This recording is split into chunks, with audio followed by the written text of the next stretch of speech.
diligence, resiliency, passion, a couple of the many traits that describe my dad. He has never had the easiest life, but he always manages to be strong even when nothing seems to go right. If my dad hadn't been such a strong influence in my life, I would probably be a miserable failure.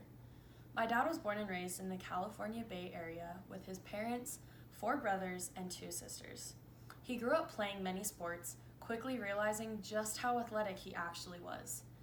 Because his family was so big, he had to find a way to pay for his extracurriculars. He chose to wake up at the crack of dawn to deliver newspapers before school so that he could play sports after. He never missed a day delivering papers because of how important sports were to him. Not only was he a multi-sport athlete in high school, lettering in basketball, football, and baseball, but my dad was in a traveling choir and got good grades. Needless to say, there were a lot of very long nights, but he was determined to succeed at everything he did. His senior year, he was drafted in the 14th round by the California Angels organization to play professional baseball. However, he turned it down to do what he loved for a team that he loved even more. He chose to play both football and baseball at Brigham Young University. His years at BYU were some of the most growth-filled years of his life. His freshman year was the Heisman Trophy winner Ty Detmer's senior year, so he had no chance of playing. His sophomore year, he was the 3rd-string quarterback. However, by the 3rd game, he became the starting quarterback. He excelled, showing off his incredible talent, going 6-1 as a starter. His only loss was to Notre Dame. He even led his team to a victory in their rivalry game against Utah. That game was a turning point in his athletic career. He was gaining national attention and had been projected to be the first quarterback taken in the NFL draft by his senior year. While playing the University of Utah, my dad was running out of bounds after throwing a completion when a Utah player cheap-shotted him, taking him down hard.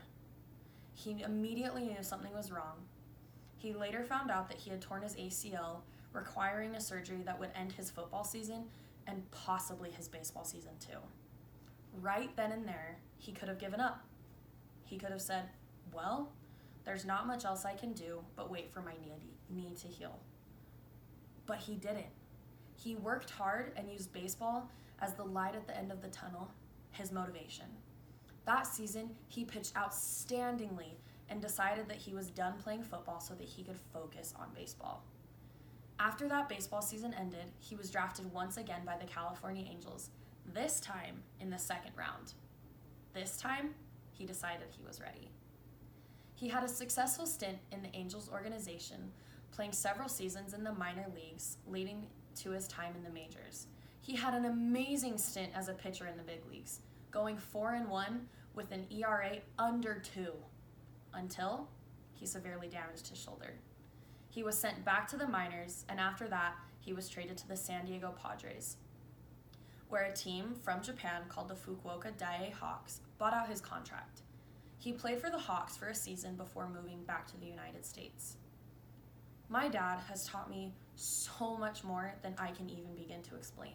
He taught me how to shoot a basketball, and he taught me how to throw a baseball. But more importantly, he taught me how to work hard and never give up, even when things seemed like they could never go right. He is the perfect example of putting others before yourself. He is always willing to help and loves to show kindness to every single person he meets. I could never express my gratitude enough for the endless life lessons he has taught me.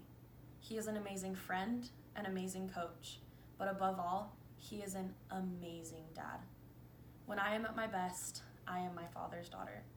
I love you, Dad.